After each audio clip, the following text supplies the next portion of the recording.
Most of the time people are interviewing and asking us why they should join the gym, but if I had to flip the roles and ask them, why should I let you join Allegiate? That would be a good exercise. If I said, well, let me answer your question with a question. If we play Japanese funk and jazz from the 70s and we train to that, are you into that? Is that gonna be okay with you?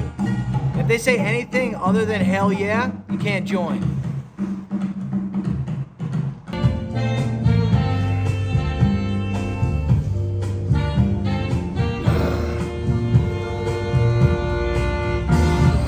Heavy lifting, easy listening. So we've always been about here. We've always been about here at Alejate.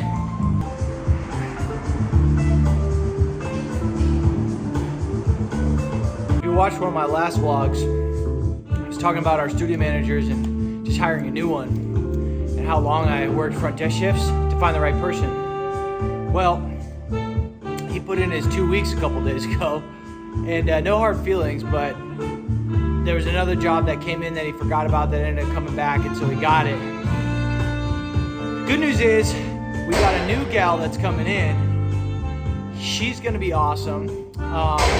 She was part of the interview process. We ended up going with the other candidate.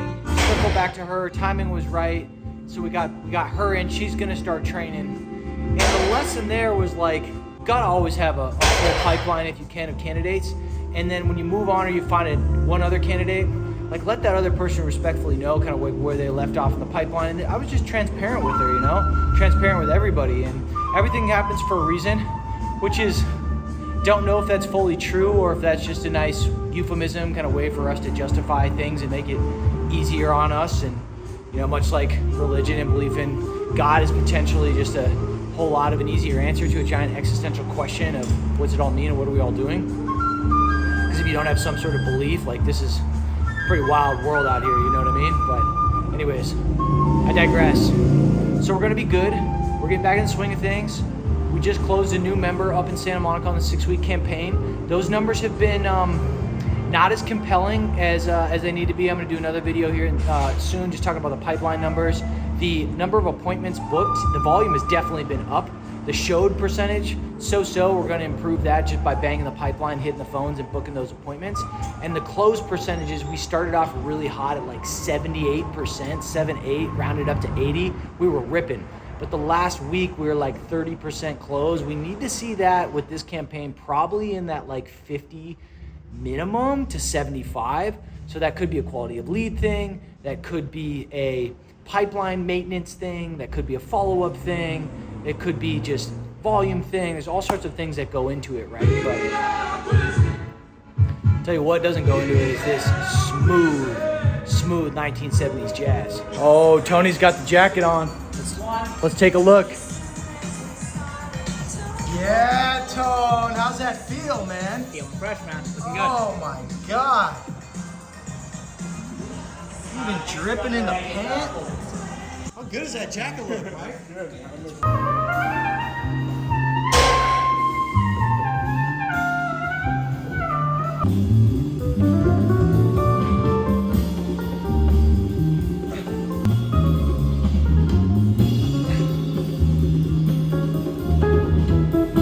Systems. When you've got them dialed in, you can rinse and repeat, get new people in and out through the system. In a higher turnover thing like fitness, it's inevitable that we're not going to keep people for as long as we want. Now, the circumstance of losing a manager within a month of their first time, that's a little bit of shitty luck. But if I got the right systems in place, we can find the right person and put them in the mix. Now, on my front, our management position on the front of house goes studio manager, front desk lead, front desk. The bottom two have got really good systems. We can get people in, trained up to speed, ramped up really quickly, and it's pretty much hands off for me right now.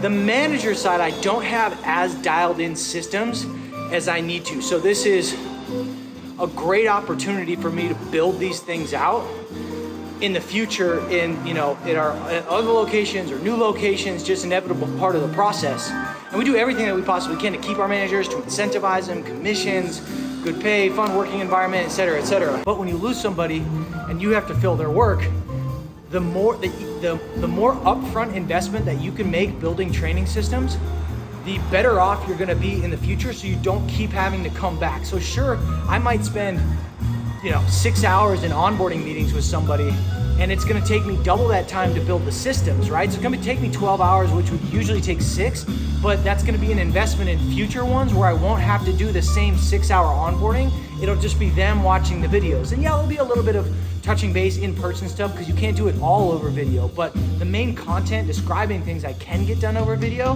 and I just need to use this as an opportunity right now just to buckle down, build those manager systems out, go through, revamp, refresh, see what I actually have already in there currently, and then kind of revamp, build the new one now. So, Allegiant 2.0, 3.0, 4.0, 5.0 is gonna happen and grow faster because of the difficulty and the tension that I'm going to solve now.